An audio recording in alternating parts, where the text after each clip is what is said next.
Assalamualaikum warahmatullahi wabarakatuh. Halo teman-teman semua, pada kesempatan hari ini kita kembali lagi pada acara Sang Penghafal Quran. Alhamdulillah pada kesempatan hari ini kita akan membahas tentang perjuangan menghafal Quran. Oke, pada kesempatan kali ini kita sudah kedatangan tamu istimewa dari kampus Perguruan Tinggi Ilmu Quran, yaitu dia adalah seorang mahasiswi semester akhir, juga sering memenangkan beberapa kali perlombaan apa Bang Ali? MHQ atau Musabaqat Hifzil Quran. Oke, langsung aja kita panggil ini dia Kak Rafil Agustini Mahardika. Halo Kak. Halo, Assalamualaikum. Perkenalkan, nama saya Rafil Agustini Mahardika. Saya semester akhir dari Universitas PTIQ Jakarta. Kalau boleh tahu Kak Rafil kesibukannya setiap hari apa? Baik, kesibukan aku akhir-akhir ini udah menyusun skripsi, masa skripsi. Kemudian juga aku alhamdulillah ada job selain menyusun skripsi. Aku menerima beberapa tawaran seperti endorse, influence, kayak gitu seperti itu. Selanjutnya, kalau boleh tahu kapan Kak Rafil ini mulai menghafal Al-Quran? Dan kenapa memilih jalan untuk menghafal Quran? Kan anak-anak muda banyak, dia suka nonton Korea segala macam. Kenapa Kak Rafil memilih untuk menghafal Al-Quran? Memilih untuk menghafal Al-Quran itu sebenarnya panjang banget ya cerita aku. Yang dari pertama aku dari SD kelas 5 aku dapat tawaran beasiswa dari pemerintah Bangka, karena semenjak umur aku 8 tahun aku udah mengikuti Musabaqah Tilawatil Quran. Dari itu aku mendapatkan beasiswa di kelas 5 SD untuk pesantren di Istana Al-Quran Sirur Asror. Nah, dari situ aku mulai menghafal Al-Quran gitu. Alhamdulillah. Nanti dapat beasiswanya dari kelas 5 SD. Iya, berarti udah dapat beasiswa sampai sekarang. Iya. Kalau boleh tahu Kak Rafil udah berapa juz? Alhamdulillah sudah hatam kemarin. Alhamdulillah udah hatam. Bang Ali kapan Bang Ali? Kalau suci berapa juz? Iya. Kira-kira Kak Rafil motivasi dari dalam diri untuk menghafal Quran itu apa motivasinya? Apakah orang tua? Apakah karena ada Motivasi aku untuk menjadi menghafal Al-Quran tuh yang pertama karena pengen jadi ahlullah, jadi ahlul Quran, pengen membahagiakan kedua orang tua, karena dalam diri aku kalau emang gak bisa ngebahagiain orang tua di dunia, aku pengen ngebahagiain orang tuaku di akhirat nanti. Masya Allah. keren loh motivasinya untuk membahagiakan orang tua di akhirat. Walaupun di dunia, kalau belum tentu di dunia, nanti di akhirat. Iya. Kalau boleh tahu metode penghafalan Al-Quran Kak Rafil itu gimana? Kalau metode menghafal Quran menurut aku sih tergantung dari pesantrennya ya. Itu sering berubah-ubah, tapi dalam diri aku dengan cara aku mengulang bacaan sebelum aku menghafalnya, mengulang berkali-kali lalu aku menghafalkannya, gitu seperti itu. Oke.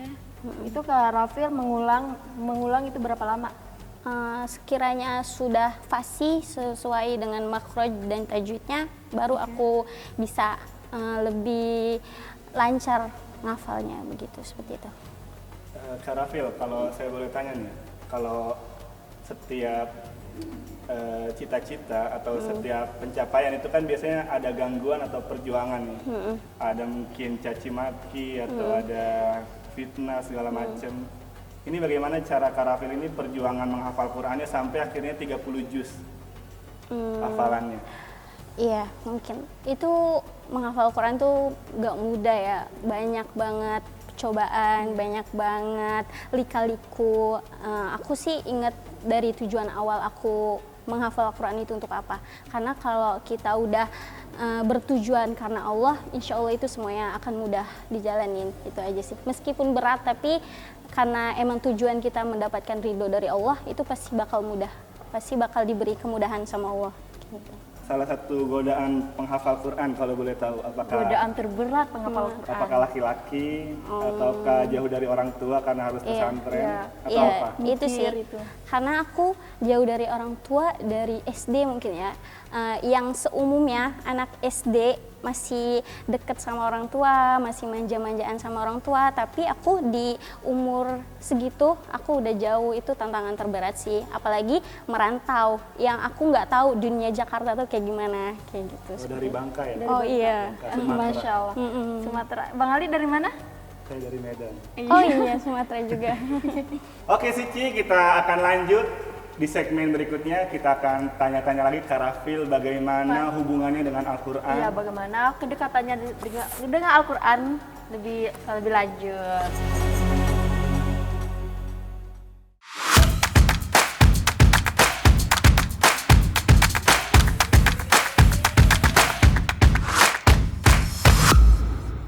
Oke, kembali lagi bersama kami dan penghafal Karafil. Al-Quran, Karafil.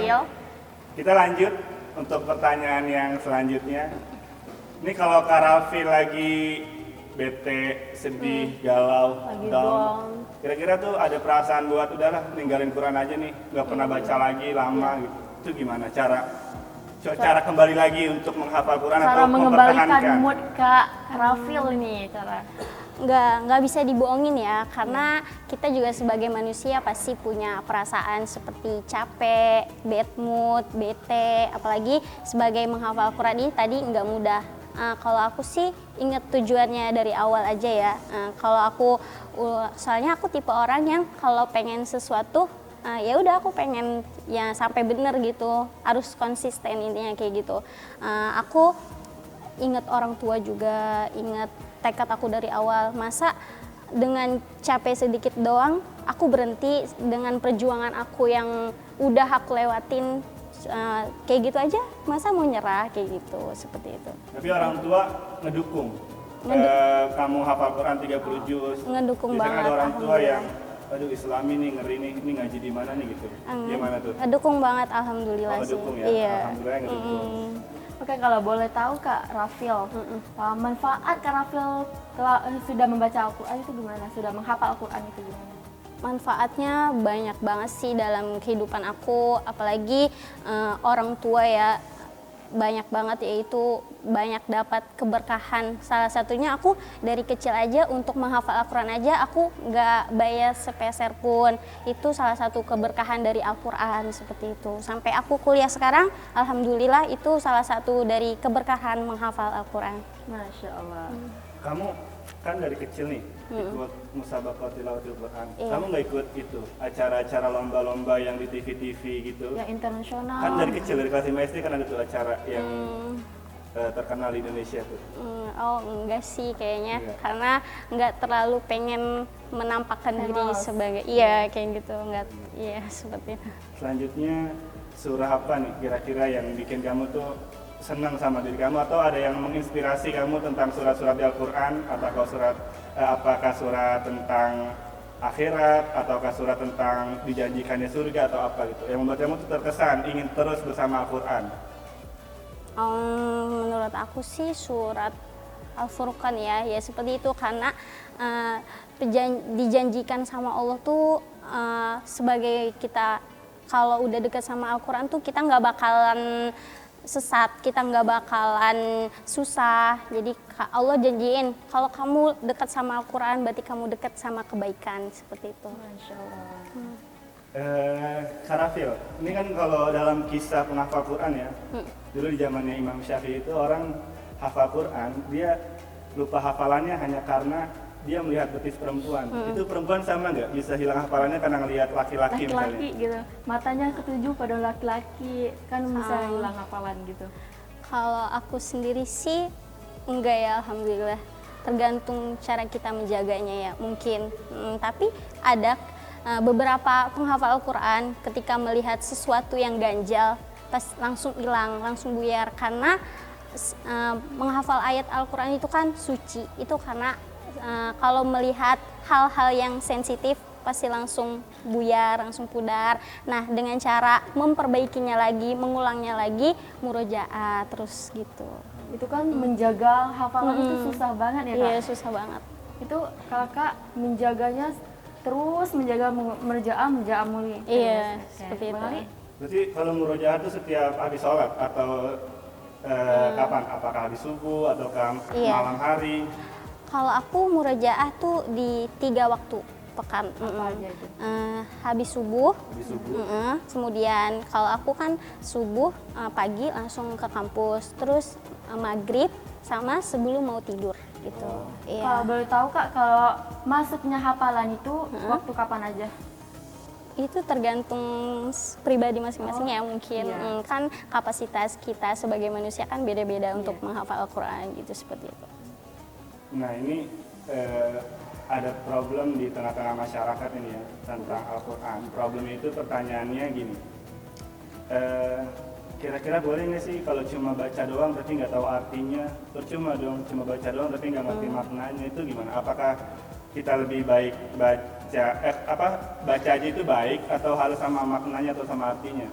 Kalau menurut aku pribadi sih ya, kalau kita mau menghafal Al-Quran tapi nggak tahu arti, tapi dalam diri kita tuh sudah pengen menghafal kayak gitu, daripada kita misalnya nih kita mau menghafal Al-Quran tapi nggak tahu sama arti, terus kita nggak ngelakuin gitu, jadi nggak sama sekali. Mending salah satu dari antara itu. Ketika kita sudah menghafalnya, menghafal semuanya, baru kita perlahan mendalami artinya, mendalami isi dalam Al-Quran itu tersebut. Masya Allah. Kita sangat terkesima dengan penjelasan Karafil. Jawaban Agus, Karafil Tini, Mardika. sungguh mengagumkan untuk kita Iya. semua. Mudah-mudahan bisa jadi contoh Amin ya buat Allah. Suci ya. Amin ya Allah. Oke, kita lanjut di segmen berikutnya Suci. Ya di segmen Kita ini. akan kembali setelah pesan-pesan berikut.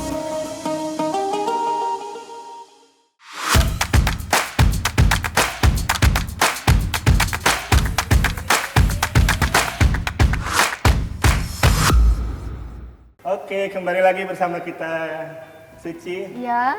Kita lanjutin Oke, pertanyaannya lanjut. untuk sang penghafal Quran kita yang mudah-mudahan menginspirasi kita semua. Insya Allah. Amin. Karafil, Baik. saya mau tanya nih, di tengah-tengah masyarakat itu juga ada pertanyaannya gini. Saya mau nanya gini, orang itu hanya perlu menghafal Quran atau hanya harus apa hanya perlu menghafal Quran atau mengamalkannya juga? Kan banyak yang terjadi, orang itu ngafal doang, dia baca ngafal, tapi ternyata dia masih jauh dari Quran, dari apa yang diperintahkan Quran, yang dilarang Quran, dia masih melanggar segala macam. Itu bagaimana tuh jawabannya? Kalau menurut diri aku pribadi sih ya, itu tergantung dengan sifatnya. Berarti kalau ada penghafal Al-Quran, otomatis kan dia tahu apa yang dia hafal. Itu kan kitab suci. Terus juga dia tahu isi dalam Al-Quran tersebut, banyak pelanggaran gitu. Terus dalam diri dia masih melanggar Al-Quran Aturan tersebut. tersebut. Mungkin kalau kata aku, karena dia tekad dari awalnya tuh nggak karena Allah sih. Iya, masih. maunya? Iya, Ada kayak gitu. sesuatu? Kayak seperti itu, nggak karena nggak tulus karena Allah. Berarti dia masih mau melanggar gitu kan? Karena kalau kita udah tulus ngelakuin sesuatu karena Allah, kita nggak bakal melanggar apa yang udah Allah tetapkan, seperti itu. Itu ada hubungannya nggak sama lingkungan? Misalnya Karafil ngafal Quran nih. Ada. Nah, penting nggak tuh lingkungan sekitar untuk membantu kita terus tetap dalam mencintai Al-Quran? Penting banget karena Al-Quran itu sendiri yang membantu kita dalam proses menghafal, proses menjaga Al-Quran tersebut. Karena itu benar-benar mempengaruhi dalam hafalan kita. Iya, karena kalau lingkungannya baik, otomatis kita bisa lancar menjaga Al-Quran, bisa lancar dalam hafal Al-Qurannya, seperti itu. Kalau boleh tahu nih Kak Rafil, lingkungan Kak Rafil menghafal Al-Quran itu gimana? Alhamdulillah aku dikelilingi orang-orang baik, jadi bisa mudah, bisa diperlancar sama Allah karena dikelilingi oleh orang-orang baik seperti teman-teman aku di sini. Masya Allah. Cita-cita tertinggi Karafil dengan Al-Quran itu apa? Apakah hanya iming-iming surga yang dijanjikan dalam Quran? Atau apa? Cita-cita Membahagiakan tadi. tertingginya? Yang tadi. Iya, yang tadi menjadi ahlul Quran, bisa menjadi ahlullah. Karena aku pengen banget bisa memberi hadiah terindah yang diimpikan semua anak kepada orang tuanya, yaitu memakaikan mahkota terindah dan jubah emas kepada orang tua di akhirat kelak. Seperti Masya itu. Allah. Terus selanjutnya Kak Rafil, ada nggak cita-cita ingin bangun pesantren Quran? Jadi tahfizul Quran, punya sendiri, ngajar sendiri kan, karena siapa yang mengerti Al-Quran dan mengajarkannya kan orang yang paling bermanfaat. Iya, seperti itu. Tentunya ada ya Mas. Mungkin karena aku di posisi sekarang lagi diwakili oleh orang tua untuk sekarang saat ini lagi membangun pesantren seperti itu. Oh, udah lagi Oh bangun? iya. Masya Allah. Jadi cita-citanya nanti ke depan punya pesantren sendiri. Pesantren sendiri dan ngajar sendiri. Iya. Oke Kak Rafil, kalau boleh di sini kita boleh itu nggak, apa sih Bang Ali? Baca Al-Quran. Sambung ayat. Sambung ayat sama Kak Rafil. Boleh. Boleh? Masya Allah. Kita tes dulu Kak. A'udzu billahi minasyaitonir rajim. Bismillahirrahmanirrahim. Fadhkuruni adzkurkum washkuru li wala takfurun. A'udzu billahi minasyaitonir rajim. Bismillahirrahmanirrahim. Fadhkuruni adzkurkum washkuru li wala takfurun. Ya ayyuhalladzina amanu ista'inu bis-sabri was-shalah. Innallaha ma'as-sabirin. Wala taqulu liman yuqtalu fi sabilillahi amwat bal ahya'un walakin la tash'urun. Shadaqallahul azim. Masya Allah. Suaranya merdu Masya Allah. Sebelum kita akhiri segmen ini, terakhir Kak Rafil boleh berikan pesan dan kesan Kak Rafil, motivasi kepada untuk anak-anak muda kita Indonesia yang sedang dininabobokan oleh zaman. Silakan. Untuk anak muda, anak remaja yang ingin juga menghafal Al-Quran atau memulai mempelajari Al-Quran, tetap semangat, jangan mudah patah, ngeluh boleh tapi nyerah jangan. Sebab ketika kita mendekati Al-Quran berarti kita mendekati kebaikan dari Allah, dan dari kebaikan dari Allah itulah yang bisa mendekati kita ke jalan Allah. Seperti itu. Masya Allah. Terima kasih kepada Kak Rafil sudah memberikan pesan dan kesan kepada kita anak-anak muda Indonesia yang sudah dininabobokan oleh zaman, agar tetap terus dekat pada Quran walaupun zaman berubah, tapi akidah nggak boleh berubah. Iya, betul. Al-Quran tetap nomor satu. Masya Allah. Oke Kak Rafil, sepertinya kita sudah sampai pada penghujung acara. Kita tutup acara ini, mudah-mudahan ini ada manfaatnya. Terima kasih Kak Rafil sudah hadir di tempat kami, bersedia untuk menjelaskan bagaimana tentang indahnya Al-Quran. Oke. Terima kasih untuk semuanya. Aku Kakak Suci Andriani dan saya Ali Rahman. Kita berjumpa pada acara berikutnya. Bye-bye. Assalamualaikum warahmatullahi wabarakatuh.